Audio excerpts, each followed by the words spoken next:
ಕನ್ನಡ ಸುದ್ದಿವಾಹಿನಿಗೆ ಸ್ವಾಗತ. ನಾನು ಸಂಗೀತ ಭಟ್. ಇದೀಗ ಹೆಡ್ಲೈನ್. ಸಿದ್ದರಾಮಯ್ಯ ಬಳಿ ಕ್ಷಮೆ ಕೇಳಿದ ಬಿಜೆಪಿ ಶಾಸಕ ಅರವಿಂದ್ ಬೆಲ್ಲದ್.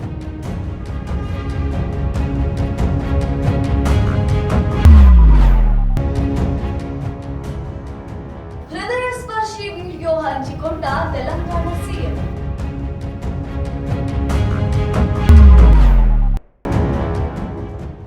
ರಾಜಸ್ಥಾನದಲ್ಲಿ ಭೀಕರ ವಿಮಾನ ದುರಂತ, ವಿಡಿಯೋ ವೈರಲ್.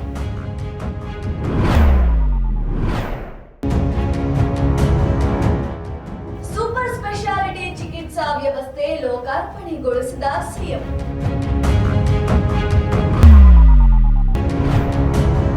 ಡ್ರೋನ್ ಸಹಾಯದಿಂದ ಸ್ಥಳೀಯರಿಗೆ ಆಹಾರ ವಿತರಣೆ.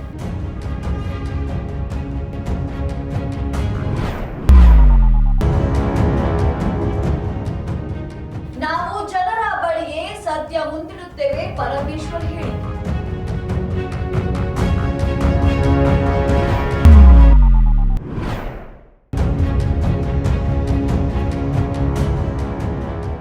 ಗೃಹಲಕ್ಷ್ಮಿ ಯೋಜನೆಯ 12 ಮತ್ತು 13ನೇ ಕಂತಿನ ಹಣ ಬಿಡುಗಡೆ.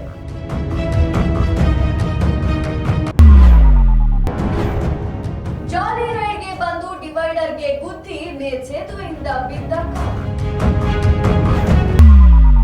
ಜಿಂದಾಲ್ ಕಂಪನಿಗೆ ಕಡಿಮೆ ದರದಲ್ಲಿ ಭೂಮಿ ನೀಡಲು ಅದೇನು ಸಿದ್ದರಾಮಯ್ಯ ಅವರ ಅಪ್ಪನ ಆಸ್ತಿನ ಅಂತ ಕೇಳಿದ ಹಿನ್ನೆಲೆ ಅರವಿಂದ್ ಬೆಲ್ಲದ್ ಅವರು ಸಿದ್ದರಾಮಯ್ಯ ಅವರಲ್ಲಿ ಕ್ಷಮೆ ಯಾಚಿಸಿದ್ದಾರೆ. ಜಿಂದಾಲ್ ಕಂಪನಿಗೆ ಕಡಿಮೆ ದರದಲ್ಲಿ ಭೂಮಿ ಕೊಡಲು ಅಪ್ಪನ ಮನೆ ಆಸ್ತಿನ ಎಂಬ ಸಿದ್ದರಾಮಯ್ಯ ವಿರುದ್ಧದ ಹೇಳಿಕೆಗೆ ಶಾಸಕ ಅರವಿಂದ್ ಬೆಲ್ಲದ್ ಕ್ಷಮೆ ಕೇಳಿದ್ದಾರೆ. ಲಿಖಿತ ಕ್ಷಮಾಪಣಾ ಪತ್ರ ಬರೆದು ತಮ್ಮ ಹೇಳಿಕೆಗೆ ಕ್ಷಮೆ ಯಾಚಿಸಿದ್ದಾರೆ. ಜಿಂದಾಲ್ ಕಂಪನಿಗೆ ಭೂಮಿ ಹಸ್ತಾಂತರದ ಕುರಿತು ಆಗಸ್ಟ್ 24ರಂದು ಬೆಂಗಳೂರಿನಲ್ಲಿ ಸುದ್ದಿಗೋಷ್ಠಿ ನಡೆಸಿದ್ದ ವಿಧಾನಸಭೆ ವಿಪಕ್ಷ ಉಪನಾಯಕರಾದ ಅರವಿಂದ್ ಬೆಲ್ಲದ್ ಕಡಿಮೆ ದರದಲ್ಲಿ ಜಿಂದಾಲ್ ಭೂಮಿಗೆ ಕೊಡಲು ಅದೇನು ಸಿಎಂನ ಅಪ್ಪನ ಮನೆ ಆಸ್ತಿನ ಎಂಬ ಹೇಳಿಕೆ ನೀಡಿದರು. ತೆಲಂಗಾಣದಲ್ಲಿ ಭಾರಿ ಮಳೆಯ ಹಿನ್ನೆಲೆ ಪ್ರವಾಹ ಸೃಷ್ಟಿಯಾಗಿದೆ. ಇದೀಗ ಅಲ್ಲಿನ ಸಿಎಂ ಪ್ರವಾಹ ಪೀಡಿತ ಮನೆಗಳಿಗೆ ಭೇಟಿ ನೀಡಿರುವ ಮೂಲಕ ಎಲ್ಲರಿಗೂ ಕಂಬನಿ ವ್ಯಕ್ತಪಡಿಸಿದ್ದಾರೆ. ಇದೀಗ ಕಂಬನಿ ಮಿಡಿಯುವಂತಹ ವಿಡಿಯೋವನ್ನು ಹಂಚಿಕೊಂಡಿದ್ದಾರೆ. ತೆಲಂಗಾಣದಲ್ಲಿ ಭಾರಿ ಮಳೆಯಾಗುತ್ತಿದೆ. ಇದು ಪ್ರವಾಹ ಪೀಡಿತ ಪ್ರದೇಶಗಳಿಗೆ ಭೇಟಿ ನೀಡಿದ ಸಿಎಂ ರೇವಂತ್ ರೆಡ್ಡಿ ಅವರು ಹೃದಯ ಕರಗುವಂತಹ ದೃಶ್ಯಗಳನ್ನು ನೋಡಿದ್ದೇನೆ ಎಂದು ವಿಡಿಯೋ ಹಂಚಿಕೊಂಡಿದ್ದಾರೆ. ಅತಿವೃಷ್ಟಿಯಿಂದ ತತ್ತರಿಸಿರುವ ಖಮ್ಮಂ ಜನತೆಗೆ ತೆಲಂಗಾಣ ಸಿಎಂ ಧೈರ್ಯ ತುಂಬಿದ್ದಾರೆ. ಸಂತ್ರಸ್ತ ಮುಖದಲ್ಲಿ ಒಂದೆಡೆ ವರ್ಣಿಸಲಾಗದ ನೋವು, ಇನ್ನೊಂದೆಡೆ ಅಣ್ಣ ಬಂದೆ ಎಂಬ ಖಾತ್ರಿ.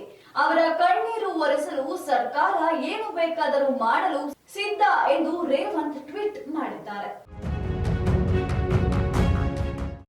ರಾಜಸ್ಥಾನದಲ್ಲಿ ಭೀಕರ ವಿಮಾನ ದುರಂತ ನಡೆದಿದ್ದು, ಇದೀಗ ಆ ದುರಂತದ ವಿಡಿಯೋ ಸಾಮಾಜಿಕ ಜಾಲತಾಣದಲ್ಲಿ ಸಖತ್ ವೈರಲ್ ಆಗ್ತಾ ಇದೆ. ರಾಜಸ್ಥಾನದಲ್ಲಿರುವ ಬರ್ಮಾರ್ನ ವಾಯುನೆಲೆ ಬಳಿ ಯುದ್ಧ ವಿಮಾನ MiG-29 ಸುಟ್ಟು ಭಸ್ಮವಾದ ಘಟನೆ ನಡೆದಿದೆ. ರಾಜಸ್ಥಾನದ ಬರ್ಮಾರ್ನ ಕವಾಸ ಹತ್ತಿರದ IFS ಫೈಟರ್ ಮಂಗಳ ಸಂಸ್ಕರಣಾ ಟರ್ಮಿನಲ್ MTS ರಸ್ತೆಯ ಅಲ್ಯೂಮಿನಿ ದಾನಿ ಹತ್ತಿರದ ಅವಘಡ ಸಂಭವಿಸಿದೆ. ಶಿವಾಜಿನಗರದಲ್ಲಿ ಚರಕ ಮಲ್ಟಿ ಸ್ಪೆಷಾಲಿಟಿ ಆಸ್ಪತ್ರೆಯನ್ನು ಸಿಎಂ ಸಿದ್ದರಾಮಯ್ಯ ಅವರು ಲೋಕಾರ್ಪಣೆಗೊಳಿಸಿದರು. ಮುಖ್ಯಮಂತ್ರಿ ಸಿದ್ದರಾಮಯ್ಯ ಅವರು ಸೋಮವಾರ ಶಿವಾಜಿನಗರದ ಚರಕ ಸೂಪರ್ ಸ್ಪೆಷಾಲಿಟಿ ಆಸ್ಪತ್ರೆಯ ಸೂಪರ್ ಸ್ಪೆಷಾಲಿಟಿ ಚಿಕಿತ್ಸಾ ವ್ಯವಸ್ಥೆಯನ್ನು ಲೋಕಾರ್ಪಣೆಗೊಳಿಸಿದರು. ಈ ಸಂದರ್ಭದಲ್ಲಿ ವೈದ್ಯಕೀಯ ಶಿಕ್ಷಣ ಸಚಿವ ಶರಣ ಪ್ರಕಾಶ್ ಪಾಟೀಲ್, ಮುಖ್ಯಮಂತ್ರಿಗಳ ರಾಜಕೀಯ ಕಾರ್ಯದರ್ಶಿ ನಸೀರ್ ಅಹಮದ್ ಅವರು ಮುಖ್ಯ ಅತಿಥಿಗಳಾಗಿದ್ದ ಕಾರ್ಯಕ್ರಮದ ಅಧ್ಯಕ್ಷತೆಯನ್ನು ಶಿವಾಜಿನಗರದ ಶಾಸಕ ರಿಜ್ವಾನ್ ಅರ್ಷದ್ ಅವರು ವಹಿಸಿದ್ದರು. ಮತ್ತಷ್ಟು ರೋಚಕ ಸುದ್ದಿಗಳನ್ನು ವೀಕ್ಷಿಸೋಣ ಸಣ್ಣದೊಂದು ವಿರಾಮದ ನಂತರ.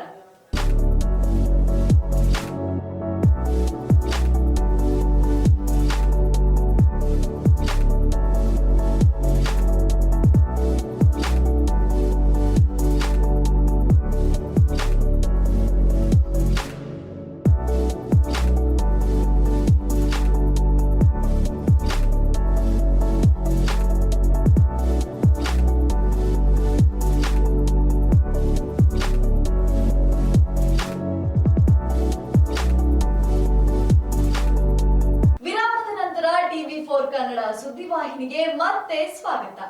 ಆಂಧ್ರಪ್ರದೇಶದಲ್ಲಿ ಭಾರಿ ಮಳೆಯ ಹಿನ್ನೆಲೆ ಪ್ರವಾಹ ಸಂಭವಿಸಿದೆ. ಇದೀಗ ಪ್ರವಾಹ ಸಂತ್ರಸ್ತರಿಗೆ ಡ್ರೋನ್ ಮೂಲಕ ಆಹಾರವನ್ನು ಕಳುಹಿಸಿಕೊಡಲಾಗಿದೆ.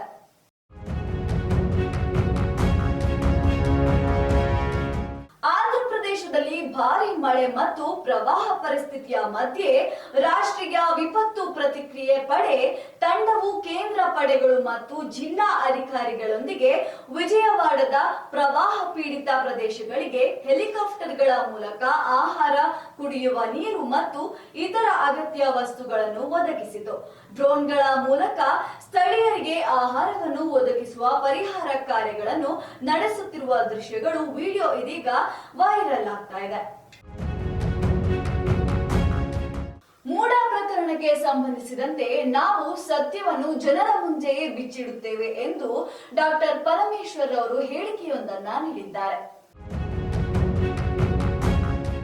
ಕೆಐಎಡಿಬಿ ಸಿಎಂ ಸೈಟು ಪ್ರಕರಣ ಸಂಬಂಧ ವಿವರಣೆ ಕೋರಿ ಗವರ್ನರ್ ಪತ್ರ ವಿಚಾರಕ್ಕೆ ಸಂಬಂಧಿಸಿದಂತೆ ಗೃಹ ಸಚಿವ ಡಾಕ್ಟರ್ ಜಿ ಪರಮೇಶ್ವರ್ ಪ್ರತಿಕ್ರಿಯೆ ನೀಡಿದ್ದಾರೆ. ಬೆಂಗಳೂರಿನಲ್ಲಿ ಮಾತನಾಡಿದ ಅವರು, ಈಗಾಗಲೇ ಈ ವಿಷಯಕ್ಕೆ ಸಚಿವ ಎಂಬಿ ಪಾಟೀಲರು ಸಂಬಂಧಿಸಿ ಸಚಿವ ಎಂಬಿ ಪಾಟೀಲ್ ಅವರು ಸಹ ಸ್ಪಷ್ಟನೆಯನ್ನು ಕೊಟ್ಟಿದ್ದಾರೆ. ಕಾನೂನು ಬಾಹಿರ ಕೆಲಸ ಮಾಡಿಲ್ಲ, ನ್ಯಾಯಯುತವಾಗಿ ಅವರು ಅರ್ಹರಿದ್ರು, ಅದಕ್ಕೆ ಸೈಟ್ ಕೊಟ್ಟಿರೋದಾಗಿ ಹೇಳಿದ್ದಾರೆ. ಅಲ್ಲಿಗೆ ಅದು ಮುಗಿತು, ಮತ್ತೆ ಇದನ್ನು ಪದೇ ಪದೇ ಕೇಳೋದು ಬೇಡ ಎಂದರು. ನ್ಯಾಯ ಎಕ್ಸ್ಪೆಕ್ಟ್ ಮಾಡ್ಬೋದು, ನ್ಯಾಯ ಒದಗಿಸ್ಕೊಡ್ತೀವಿ. ಕೋರ್ಟಲ್ಲಿ ಕೂಡ ನಾವು ನ್ಯಾಯಕ್ಕಾಗಿ ಹೋರಾಟ ಮಾಡ್ತೀವಿ. ಸರ್, ಈಗ ಎಂ ಬಿ ಪಾಟೀಲ್ ಅವರು ಮತ್ತು ಪ್ರಿಯಾಂಕ್ ಖರ್ಗೆ ಅವರು ಮತ್ತೆ ಒಂದು ಸಿ ಎಸ್ ಅವ್ರಿಗೆ ನೋಟಿಸ್ ಕೊಟ್ಟಿದ್ದಾರೆ ಸರ್, ವರದಿ ಕೇಳಿದ್ದಾರೆ. ಅದು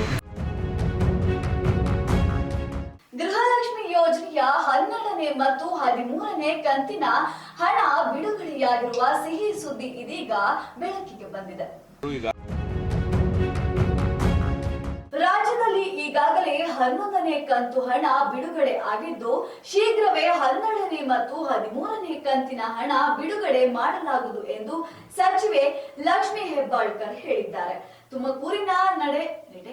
ತುಮಕೂರಿನಲ್ಲಿ ನಡೆದ ಕಾರ್ಯಕ್ರಮವೊಂದರಲ್ಲಿ ಮಾತನಾಡಿದ ಅವರು, ಅನುದಾನದ ಕೊರತೆಯಿಂದ ಗೃಹಲಕ್ಷ್ಮಿ ಹಣ ಜಮಾ ಮಾಡುವುದು ವಿಳಂಬವಾಗಿದ್ದು, ಅತಿ ಶೀಘ್ರದಲ್ಲೇ ಫಲಾನುಭವಿಗಳಿಗೆ ಖಾತೆಗೆ ಹಣ ವರ್ಗಾವಣೆ ಮಾಡಲಾಗುವುದು ಎಂದು ಸ್ಪಷ್ಟನೆ ನೀಡಿದರು. ರಾಜಧಾನಿಯಲ್ಲಿ ಬೆಳ್ಳಂಬೆಳಗ್ಗೆ ಫ್ಲೈಓವರ್ ಇಂದ ಕಾರೊಂದು ದಿಢೀರನೆ ಕೆಳಗೆ ಬಿದ್ದು ಐವರಿಗೆ ಗಂಭೀರ ಗಾಯ ಹಾಗೂ ಡ್ರೈವರ್ ಮೃತಪಟ್ಟಿರುವಂತಹ ಭೀಕರ ಘಟನೆ ನಡೆದಿದೆ. ರಾಜಧಾನಿಯಲ್ಲಿ ಬೆಳ್ಳಂಬೆಳಗ್ಗೆ ಭೀಕರ ಅಪಘಾತ ಸಂಭವಿಸಿದೆ. ಡಿವೈಡರ್ಗೆ ಡಿಕ್ಕಿ ಹೊಡೆದ ಕಾರು ಮೇಲ್ಸೇತುವೆಯಿಂದ ಕೆಳಕ್ಕೆ ಬಿದ್ದಿದೆ. ಘಟನೆಯಲ್ಲಿ ಐವರು ಗಂಭೀರವಾಗಿ ಗಾಯಗೊಂಡಿದ್ದಾರೆ. ಯಶವಂತಪುರ ಸರ್ಕಲ್ನಲ್ಲಿ ಬೆಳಗಿನ ಜಾವ 3:45ಕ್ಕೆ ದುರಂತ ಸಂಭವಿಸಿದೆ. ಸಾಂಕಿ ರಸ್ತೆಯಿಂದ ತುಮಕೂರು ರಸ್ತೆ ಕಡೆ ಸಂಚರಿಸುವಾಗ ಯಶವಂತಪುರ ಸರ್ಕಲ್ ಬಳಿ ಮುಂದೆ ಹೋಗುತ್ತಿದ್ದ ಬೈಕ್ಗೆ ಕಾರು ಡಿಕ್ಕಿ ಹೊಡೆದಿದೆ. ಬಳಿಕ ರಸ್ತೆ ಡಿವೈಡರ್ಗೆ ಗುದ್ದಿದೆ. ಪರಿಣಾಮ ಮೇಲ್ಸೇತುವೆಯಿಂದ ಕೆಳಕ್ಕೆ ಕಾರು ಅಪ್ಪಳಿಸಿದೆ. ಇವಿಷ್ಟು ಇವತ್ತಿನ ಪ್ರಮುಖ ಸುದ್ದಿಗಳು. ನಿತ್ಯ ನಿಜ ನಿರಂತರ ಸುದ್ದಿ ಹಾಗೂ ಮನೋರಂಜನೆಗೆ ವೀಕ್ಷಿಸಿ ಟಿವಿ4 ಕನ್ನಡ ಸುದ್ದಿವಾಹಿನಿ. ನಾನು ಸಂಗೀತಾ ಭಟ್.